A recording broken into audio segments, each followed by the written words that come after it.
अपने नाखूनों से उनकी कोई मांग नहीं है। दिल्ली के कानूनों से जो सैनिक सीमा रेखा पर ध्रुव तारा बन जाता है, उस कुर्बानी के दीपक से सूरज भी शर्माता है। एक शहीद की बचपन की भविष्यवाणी क्या इतनी सच हो सकती है? कुछ लोग धरती पर जीने नहीं, इतिहास रचने आते हैं। मानवता की परिभाषा गढ़ने और राष्ट्र के लिए आहुति देकर करोड़ों लोगों को एक सीख दे जाने के लिए आते हैं। देश के अंदर विभिन्न तरह की बात और मुद्दे अपनी जगह और सीमा पर देश की सुरक्षा के लिए लड़ने वाले शख्स की शख्सियत अपनी जगह। देश के अंदर लोग विभिन्न मुद्दों पर बहस और आरोप प्रत्यारोप में जीते हैं, लेकिन असल में देश के लिए वे जीते हैं जो विवेकानंद की तरह जीते हैं। रातों को नींद नहीं आती कि न जाने आज रात कितने घरों में चूल्हे नहीं जले होंगे, कितने के गले से निवाले नहीं उतरे होंगे। देश के लिए वे जीते हैं जो सीमा पर मरते हैं, जो सीमा पर देश की सुरक्षा के लिए तैनात रहते हैं और अपनी जान से खेलते हैं। जान दे जाने के बाद भी उनके अंदर फिर वही जज्बा होता है। अगले जन्म में फिर से वे सैनिक बनकर देश के लिए जान देंगे। वो मरते हैं आपके लिए, आपकी सुरक्षा के लिए, उस देश, उस समाज के लिए जिस समाज को सच्चाई बर्दाश्त नहीं, जो समाज राग, द्वेष, ईर्ष्या, जलन और अहम में सद्भावना की कितनी बार नकतले करता है। यह कहानी है लेफ्टिनेंट विजय थापड़ की, जो महज 22 साल में देश के लिए शहीद हो गए। देश के लिए शहीद होने का जुनून उनको बचपन से ही था। बचपन में वे अपने भाई को यह कहकर ले गए कि वे उनको एक खास जगह पर ले जा रहे हैं। शाम में जब दोनों भाई थके हारे घर आए तो विजय थापड़ के छोटे भाई ने माँ से शिकायत कर दी कि रॉबिन मुझे अपने साथ अरुण क्षेत्रपाल के घर ले गया। हम लोग उस घर के अंदर भी नहीं गए, बल्कि बस दीवार देखकर लौट आना पड़ा। इसके बाद लेफ्टिनेंट विजय थापड़ ने ऐसी बात कह दी कि उनकी माँ इसे भूल नहीं सकी। उन्होंने कहा कि एक दिन लोग हमारा भी घर देखने के लिए आएंगे। उनकी शहादत हो गई महज 22 साल में और उनकी भविष्यवाणी सत्य साबित हो गई जो उन्होंने बचपन में कही थी। इसी तरह का दूसरा किस्सा लेफ्टिनेंट विजय थापड़ का है, एक मासूम सी मुस्लिम लड़की के साथ, जिसके साथ किया वायदा उनके परिवार ने निभाई। कुपवाड़ा में पोस्टिंग के दरमियान विजय की मुलाकात एक 3 साल की कश्मीरी लड़की से हुई थी। उनका नाम था रुखसाना। रुखसाना की आवाज़ चली गई थी एक हादसे में, और वह हादसा ऐसा था जिसे जानकर आप भी अवाक रह जाएं। चरमपंथियों ने उस बच्ची के सामने ही उसके पिता की हत्या कर दी थी। तब से दहशत में उसने बोलना बंद कर दिया था। कुपवाड़ा में एक जगह है काणी, जहां एक स्कूल में भारतीय सैनिकों को रखा गया था। उसके सामने एक झोपड़ी के सामने 3 साल की लड़की रुखसाना से लेफ्टिनेंट विजय थापड़ की मुलाकात हुई थी। लेफ्टिनेंट विजय थापड़ कभी उन्हें गाड़ी रोककर मुस्कुराकर बात करते, कभी चॉकलेट देते, यहाँ तक कि उन्होंने अपने परिवार से भी रुखसाना का जिक्र किया था। उन्होंने यह भी कहा था कि रुखसाना के लिए सलवार कमीज सिलवा दे। अगली बार जब वे छुट्टियों में आएंगे तो रुखसाना को देंगे। वे उनके साथ इतने करीब हो गए कि वे उनकी हर संभव मदद किया करते थे। उन्होंने खत में अपने परिवार को यह तक कह दिया था कि अगर उनको कुछ हो जाता है तो हर महीने उसकी स्कूल फीस के लिए 50 रुपये रुखसाना की माँ को देते रहे। इसके बाद रुखसाना से परिवार की तरह मिलना जुलना लेफ्टिनेंट विजय थापड़ के पिता ने जारी रखा। देश के लिए जितने गंभीर थे लेफ्टिनेंट विजय थापड़, निजी जिंदगी में उतने ही हंसमुख और मिलनसार थे। लोगों को खुश करने के लिए वे सारी बात भी मान लेते थे जो उनके लिए संभव होता था। एक बार जब लेफ्टिनेंट विजयंत थापर देहरादून से ट्रेनिंग से घर आए तो उनके दोस्तों ने उनको पिज्जा हट पर ले गए थे। वहाँ उसके एक दोस्त ने उन लोगों को बता दिया कि विजयंत भारतीय सेना में है और देहरादून में ट्रेनिंग ले रहे हैं। यह सुनते ही पिज्जा हट वालों ने आनंद फानन में एक केक का इंतजाम किया। उनके मैनेजर ने विजयंत से कहा, हम आपका जन्मदिन मनाएंगे, लेकिन आपको मेज के ऊपर खड़े होकर डांस करना पड़ेगा। विजयंत ने उन्हें निराश नहीं किया। उसके दोस्तों ने मुझे बताया था कि ये उसका सबसे यादगार जन्मदिन था। उनकी मां ने ये बात कही। रॉबिन कारगिल में जब लड़ाई लड़ रहे थे तो यह खबर उनकी मां और परिवार को मालूम ही नहीं था। इंडिया टुडे में एक खबर छपी थी। इसमें विजयंत थापर की फोटो छपी थी। इसके बाद उन्होंने अपने परिवार को फोन किया था और कहा था कि अगले 20 दिन तक वे फोन पर बात नहीं कर सकेंगे क्योंकि वे एक खास मिशन पर जा रहे हैं। उन्होंने यह नहीं बताया था कि वे कारगिल युद्ध में जा रहे हैं। इसके बाद उनका फोन कभी आया नहीं।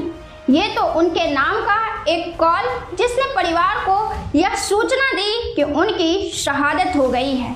यह खबर उनके भाई को मिली थी क्योंकि फोन पर वे ही थे। उनकी मां ने जब यह खबर जाना तो पूरी तरह से टूट गई।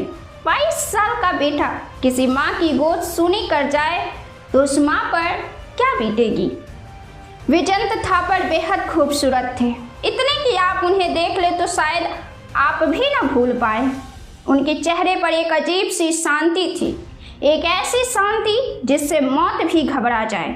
आंखों में ऐसा सपना जैसे देश के लिए जान देना तो कोई मामूली सी बात हो। इससे बढ़कर भी अगर कुछ हो तो वे यह भी कुर्बान कर दे। होठों पर एक छुपी सी मुस्कुराहट। ऐसे थे विजयंत थापर। कारगिल युद्ध का जिक्र करते हुए एक किताब है, कारगिल अनटोल्ड स्टोरीज फ्रॉम वार, जिसे रचना विष्ट रावत ने लिखा है। जिस लड़ाई में लेफ्टिनेंट विजयंत थापर ने भाग लिया उसे बैटल ऑफ नॉल कहा जाता है। उसे थ्री पिंपल्स की लड़ाई भी बोलते हैं। इस लड़ाई में विजयंत को पहला हमला करने की जिम्मेदारी दी गई। रात 8 बजे उन्हें हमला करना था। चांदनी रात थी।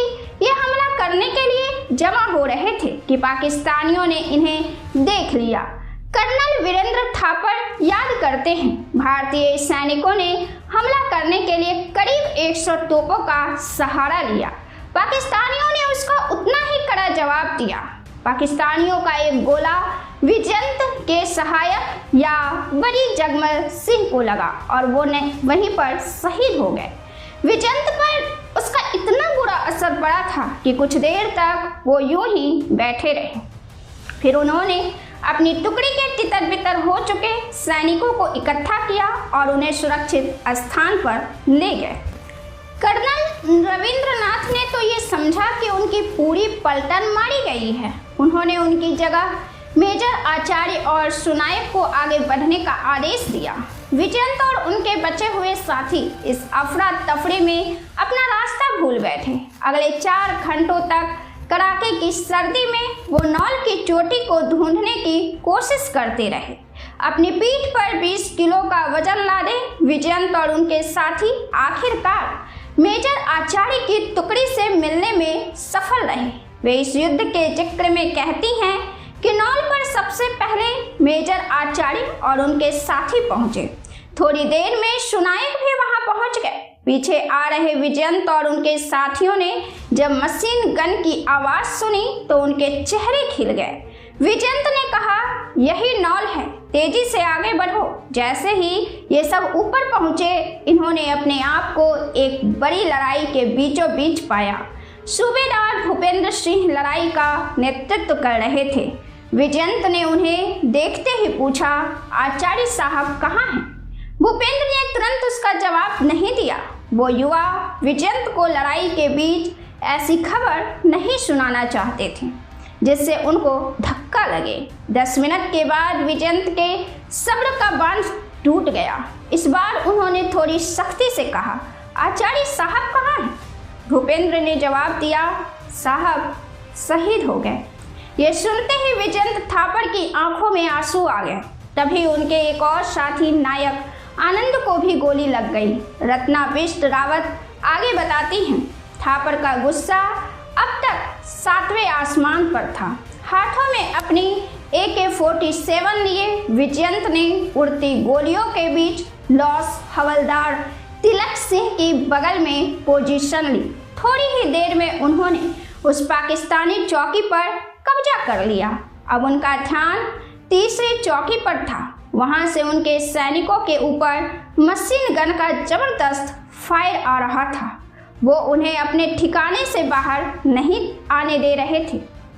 अचानक विजयंत चट्टान की ओर से बाहर निकले और LMG चला रहे पाकिस्तानी सैनिक को धराशायी कर दिया।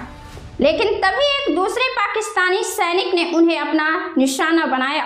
वो नीचे गिरे, लेकिन उनकी पलटन ने नौल की तीसरी चोटी पर कब्जा करने में देर नहीं की। वे शहीद हो गए। टाइम्स ऑफ इंडिया में खबर छपी कि तोलोलिंग के मोर्चे पर लेफ्टिनेंट विजयंत थापड़ ने बहुत बहादुरी से लड़ाई लड़ी। कारगिल युद्ध में वे शहीद हो गए। हमारे देश के लिए, मानवता के लिए न जाने कितने लोग खुद को कुर्बान कर चुके हैं। वे कोई फरिश्ते नहीं थे। ऐसा नहीं था कि उन्हें वो सारी चीज़ें महसूस नहीं होती, वो सारी तकलीफ़ें महसूस नहीं होती जो एक आम इंसान को महसूस होती हैं। जो पहले पहल चुंबन के बाद लाम पर चला गया, नई दुल्हन की सेज छोड़कर युद्ध काम पर चला गया, उनको भी मीठी नींदों की कड़वत याद रही होगी, खुशबू में डूबी यादों की सलवत याद रही होगी। वे भी एक शांतिपूर्ण और सुखद जिंदगी जी सकते थे, लेकिन उन्होंने देश और मानवता के लिए खुद को कुर्बान करना चुना, इसलिए कि देश सुरक्षित रहे।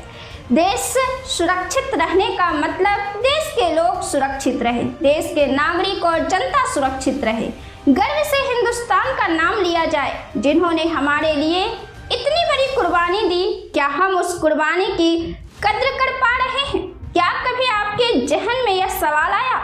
क्या कभी आपने यह सोचा, क्या हम उनकी शहादत की कद्र कर पा रहे हैं? उनके प्रति हमारा सम्मान इतना ही है कि हम अपने चरित्र को मजबूत करें। नफरत के बजाय प्रेम चुने, ईर्ष्या के बजाय सद्भावना चुने। हम देश के लिए जान नहीं दे सकते, लेकिन अपने आसपास के लोगों के लिए सद्भावना, प्रेम, सहयोग को अपने जीवन में जगह जरूर दे सकते हैं।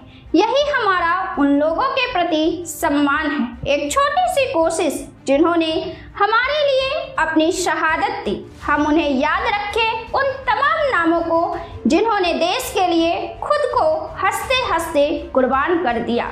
यह सोचने के बजाय कि देश के लिए कोई नहीं सोचता, सब खुद के लिए सोचते हैं, उन लंबे नामों को एक बार याद करें जिन्होंने देश के लिए एक से बढ़कर एक कार्य किया, संघर्ष किया और शहादत तक देने में पीछे नहीं रहे। उस सैनिक के शव का दर्शन तीर्थ जैसा होता है, चित्र शहीदों का मंदिर की मूरत जैसा होता है। नमस्कार, आप देख रहे हैं प्रेस बिहार और मैं हूं आपके साथ आनंद में।